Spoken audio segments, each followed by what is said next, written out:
everybody, this is History in the Kitchen, and I started this video maybe 12 minutes ago, but recently got a text message from a very good friend, thank you Kelly, that, hi everybody, this is History in the Kitchen.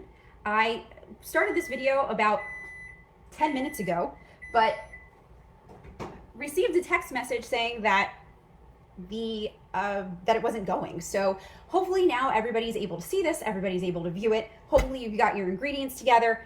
If you were able to see it before, I am going to go back over the Declaration of Independence in case you didn't get to hear it, because that's kind of the point of History in the Kitchen. Make sure that you have your ingredients ready. While we're chatting, you can pour your 2 cups of macaroni, of elbow macaroni hopefully, but any tubular macaroni will work. You can pour that into your pot and let it go for 10 minutes because we don't want any al dente macaroni. Al dente macaroni would not have been what Jefferson would have had. So put yourself on a timer for 10 minutes. I'm going to do the same thing because I could talk about the Declaration of Independence forever. All right, there we go. And I apologize for being a little bit late today. I was under the impression that I was live streaming through some streaming software, and that just wasn't happening today. So welcome. I am dressed in some period garb. This is one of the things that I like to collect. Everybody has a thing. Some people collect like knickknacks and figurines. I collect colonial clothing. I've got my mob cap on so that my hair doesn't get dirty, really.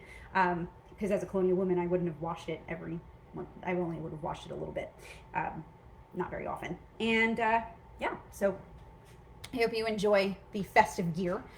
So today we're going to be talking about the Declaration of Independence while we're making some Jefferson's macaroni and cheese. The macaroni and cheese recipe was adapted from Thomas Jefferson's recipes. His granddaughter wrote all of his recipes down that he brought back from France that were cooked for him. Remember, Jefferson is not cooking anything on his own. The enslaved people at Monticello were doing that. His primary chef was John Hemmings, but there were other people working in the kitchen as well.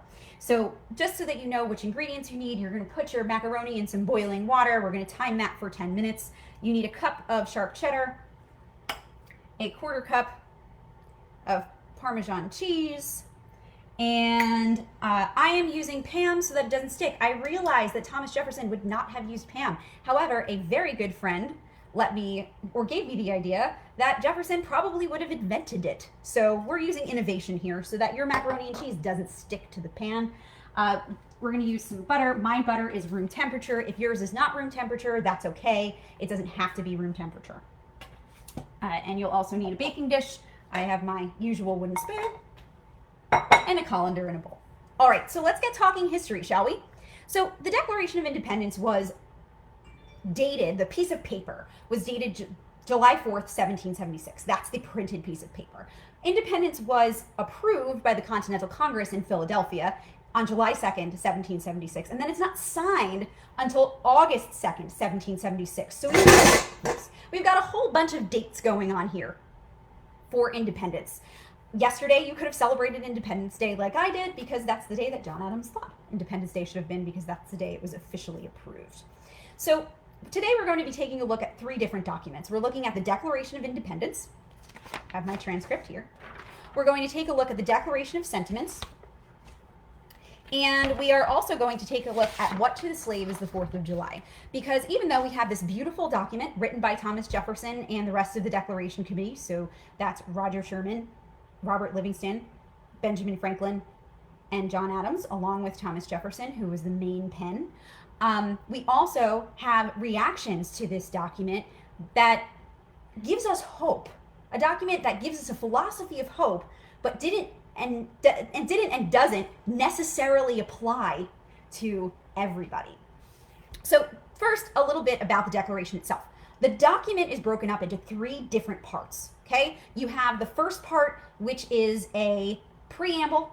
You have the second part, which is a list of 27 grievances, and then you have the last part, which is the formal Declaration of Independence. I like to tell my students that it's the ultimate breakup letter. You have the first part that says, here's how we should be treated, here's what we expect from this relationship. You have the second part that tells King George all the things that we hate about him. And then the last part says, we're done, this relationship is over. So in the words of T. Swift, we are never, ever, ever getting back together. So Declaration of Independence, the first part, is the preamble, and it tells us what government should do. It's based on the philosophy of a political philosopher from Britain. His name was John Locke. He lived in the 17th century. And John Locke wrote about something called a social contract, which means that the people give power to the government as long as the government protects their natural rights.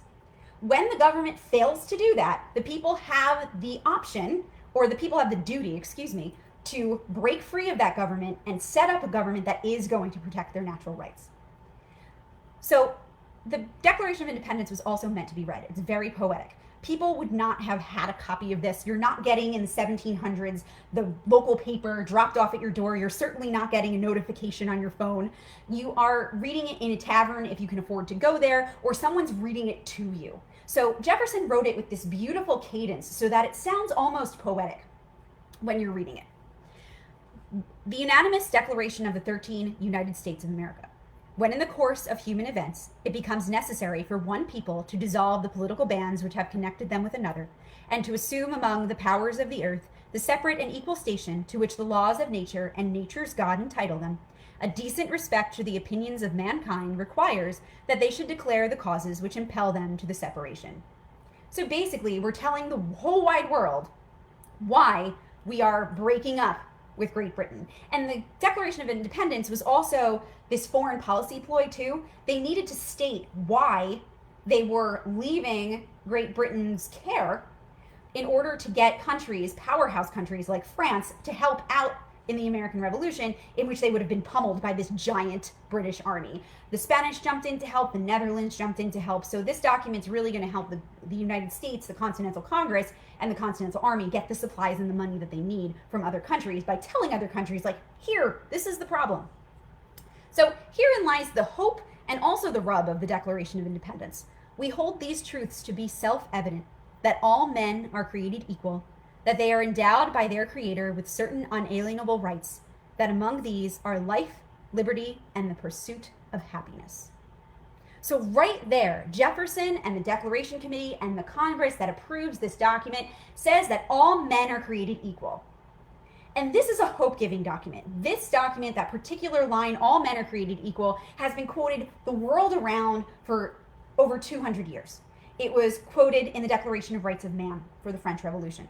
It was quoted in Ronald Reagan's address to the Chinese Communist government. It was quoted by Martin Luther King. It was quoted by Harvey Milk. That was a bad mistake. Sorry about that. So there are lots of people who call upon this idea of all men are created equal in order to get equal rights, whether it's in a country elsewhere or whether it's here in our own, where people are not all created are not all treated equally, even though they are all created equally. So there's some evidence in the document itself that tells us about this inequality, that this all men are created equal was really only meant for one particular group of people, white men. Slavery is still going on in 1776. So all men are created equal, and freedom does not apply to the enslaved. It also doesn't apply, and it says it in the very last grievance, to the Native American population in North America. The last grievance says, he has excited domestic insurrections amongst us, and has endeavored to bring on the inhabitants of our frontiers, the merciless Indian savages, whose known rule of warfare is an undistinguished destruction of all ages, sexes, and conditions. So this document does not apply to Native American people. In fact, this grievance is used or is part of a way to incite people to sign and incite people to get excited about it by talking about or by drawing upon a prejudice that the colonists have in 1776 against the Native Americans. So equality does not apply to Native Americans in this document. In addition, there were other grievances. Jefferson had a rough draft. Every writer has a rough draft. There were other grievances that were included. One in particular was a clause about slavery, in which Jefferson blamed the king for the slave trade, starting in North America and continuing in North America. And he tries to blame the king for the sin of slavery, when in fact the colonists perpetuated, and they're going to continue to perpetuate after this document is written and ratified, and they do not allow the Declaration to be ratified with that particular clause in it. So unless Jefferson removes the clause, or the Declaration Committee removes the clause that blames the king for the slave trade and calls it a sin, the document won't be approved. So part of approving this document was taking out the admission that slavery is bad. So all men are created equal in the original document. We know that that's not all men, but we have expanded that over the course of time. All right, we're going to move on to the Declaration of Sentiments after we get our macaroni off of the stove. So I'm going to grab the macaroni, and all right. So you're going to have to drain this. Okay. And I'm going to need my spoon. Okay. Now, yours might not be done just yet. You might have had to have waited for your pot to boil. And that's okay. All right. So I have some really soft pasta going on there. And I'm going to mix together my other ingredients while we're chatting. So my first ingredient that's going to go in the bowl, this is going to be our kind of sauce mix. Here's our cheese.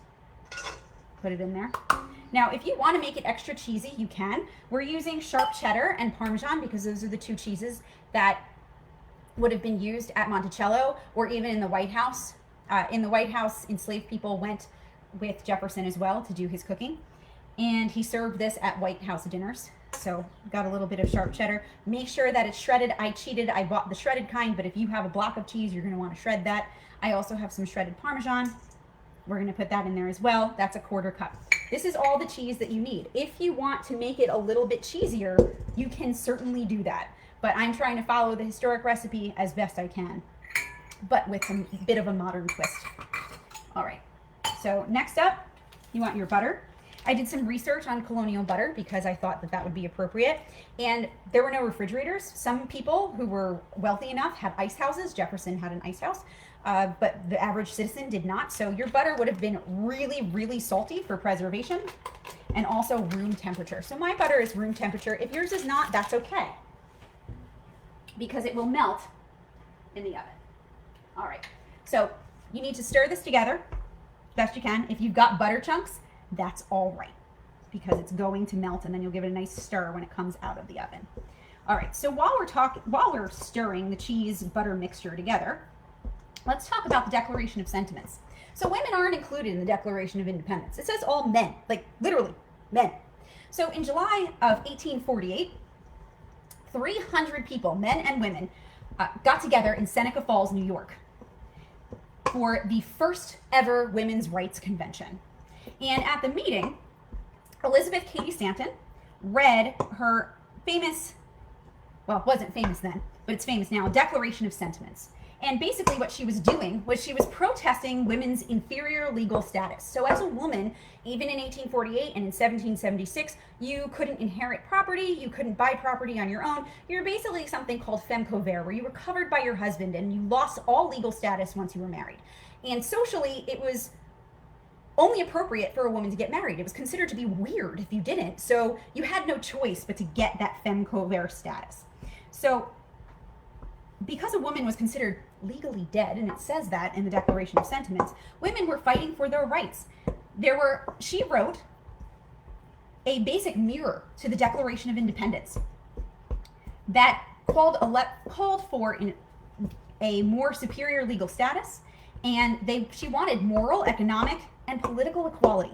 It's a pretty big vision. And what's really cool is that Frederick Douglass, the writer of another document that we're going to talk about, published his support for this document in his newspaper, the North Star. So all of these things are connected. Super cool thing about the Declaration of Sentiments is you're going to recognize some of the writing. So she begins with the idea of when in the course of human events. She changes the words a little bit, but she doesn't change the structure. The Declaration of Sentiments, in a call for women's rights, is written just like the Declaration of Independence was. She even goes so far as to say, we hold these truths to be self-evident that all men and women are created equal. They are endowed by their Creator with certain inalienable rights, that among these are life, liberty, and the pursuit of happiness. And she talks about how the government does not follow through on giving natural rights to women. The last line of her preamble says, such has been the patient sufferance of women under this government, and such is now the necessity which constrains them to demand the equal station to which they are entitled. So the Declaration of Independence is inspiring an entire group of women. It's inspiring a women's movement, because this idea of equality takes hold. So even though it wasn't realized in 1776 or even 1848, it's something that we can hang our hat on to say, hey, wait a second, this is how it's supposed to be. Look, this is our founding document. Doesn't match up to how I'm being treated. So she talks about the idea of women having to submit to laws, the formation of which she has no voice. So Elizabeth Cady Stanton is protesting the fact that women can't be in the government. He has never permitted her to exercise her inalienable right to the elective franchise. Why don't women have the vote? If we are all created equal, women should have the vote. And her document has a preamble, it has a list of grievances, and then it has a declaration at the end. In entering upon the great work before us, we anticipate no small amount of misconception, misrepresentation, and ridicule, but we shall use every instrumentality within our power to effect our object. We shall employ agents, circulate tracts, petition the state and national legislatures, and endeavor to enlist the pulpit and the press in our behalf. We hope this convention will be followed by a series of conventions embracing every part of the country. So Elizabeth Cady Stanton and the women's movement takes inspiration from the Declaration of Independence and also calls upon it to do what it says it will. All right, so you should have a nice little mixture here, kind of like a cheese ball, okay? And you can go ahead and put your drained macaroni into your baking dish. My baking dish is a round Pyrex. It's 1.5 quarts, and it worked perfectly yesterday. So let's put this in. Okay. Actually, I lied. Don't put it in here. Put it in the bowl first. This way you can get it all mixed together really nicely before you put it in. It's a little tough to do that. All right. So while we stir this together and try and get it nice and even, it's probably not going to be evenly distributed, but you're going to do your very best to get it evenly distributed. Let's talk a little bit about Frederick Douglass and the idea that there was slavery at the time the Declaration of Independence was written. So in 1852, formerly enslaved man Frederick Douglass, who escaped slavery and learned how to read, he becomes this amazing orator. He becomes an abolitionist. He fights for the rights of Black Americans. And he also has a newspaper called the North Star, which I referenced earlier with Elizabeth Cady Stanton's Declaration of Sentiments being published in there. Frederick Douglass was invited to a 4th of July event in 1852.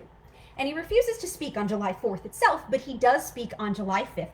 And it is at Corinthian Hall in Rochester, New York. And formerly enslaved abolitionist Frederick Douglass doesn't have a lot of nice things to say, and it's really understandable. The way he structures his speech, which is given to a whole lot of white ladies, is he talks about the founders, and he talks about this idea of hope, but then in his speech, What to the Slave is the 4th of July, he talks about how freedom doesn't belong to them. So he says that the nation's founders are great men for their ideals for freedom. The ideals are really great.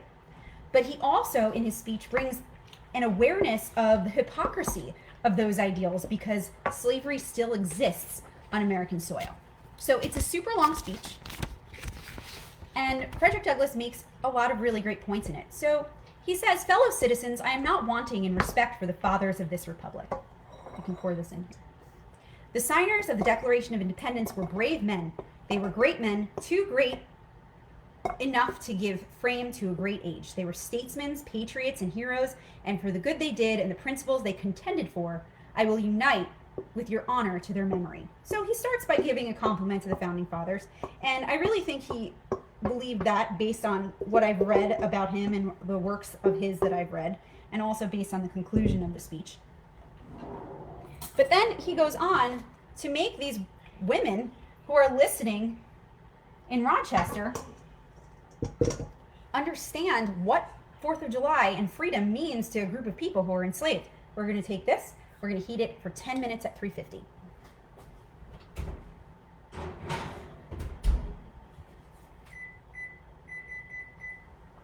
Or until your cheese melts, either way. So he goes on to talk about, or to ask why he in particular was invited to speak at a 4th of July convention. He who is an abolitionist, he who was formerly enslaved, he doesn't understand why he was invited to praise the 4th of July when the 4th of July didn't apply to him or other people who looked like him. So he says, I say it with a sad sense of the disparity between us. I am not included within the pale of the glorious anniversary. Your high independence only reveals the immeasurable distance between us meaning white people and black people. The blessings in which you this day rejoice are not enjoyed in common, just like all men are created equal, not enjoyed in common. The rich inheritance of justice, liberty, prosperity, and independence bequeathed by your fathers is shared by you, not me. The sunlight that brought light and healing to you has brought stripes and death to me. This 4th of July is yours, not mine. You may rejoice, I must mourn. To drag a man in fetters into the grand illuminated temple of liberty and call upon him to join you in joyous anthems were inhuman mockery and sacrilegious irony. Why are you bringing me here, is what he's saying. Why am I here? This declaration that you celebrate doesn't really mean all men are created equal. I was not treated equally.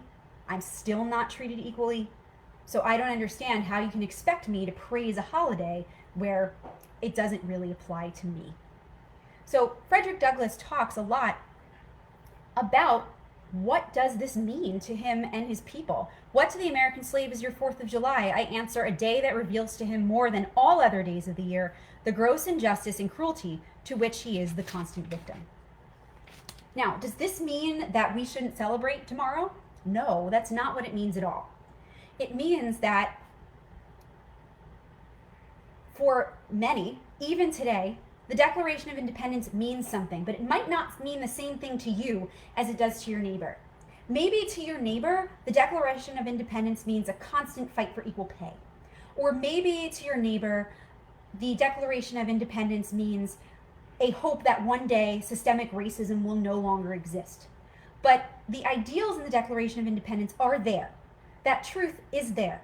And from the very beginning of our nation, people like Elizabeth Cady Stanton and Frederick Douglass have been calling out ways in which that the United States isn't meeting the ideal, but the fact that we can and we should, and that we have the appropriate documentation right here that says that we have a reason to fight. We have something to fight for.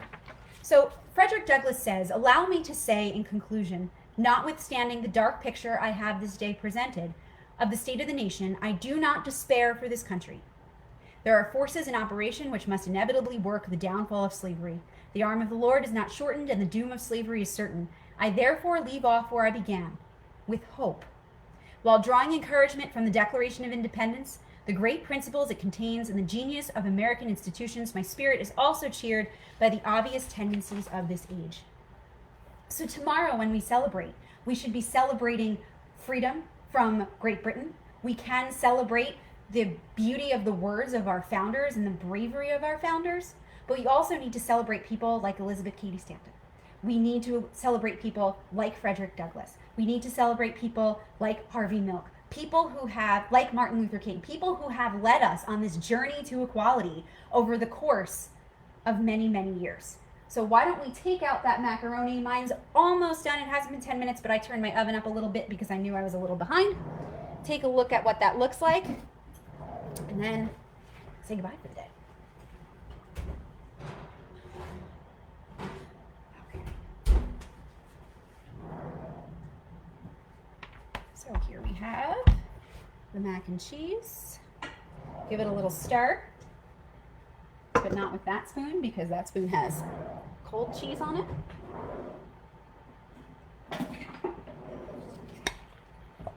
All right. And there we have some Monticello mac and cheese.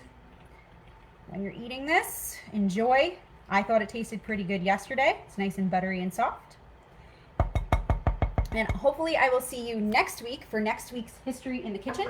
That's going to be on Friday of next week. That's July 10th at 1 p.m. like usual. If you have any suggestions for the history that you would like me to cover, I am more than happy to take that, and I hope you have a really great day. Thank you so much for coming to watch. I hope you enjoyed History in the Kitchen. You can view this again if you would like on Facebook, on my Facebook page, Teaching History Her Way. You can look on my YouTube channel, Teaching History Her Way, and subscribe to that. Or you can follow me on my blog where I will post the recipe and the information and documents that I talked about today, www.teachinghistoryherway.com. Thank you so much for coming this week, and I hope you learned something. I'll see you next week.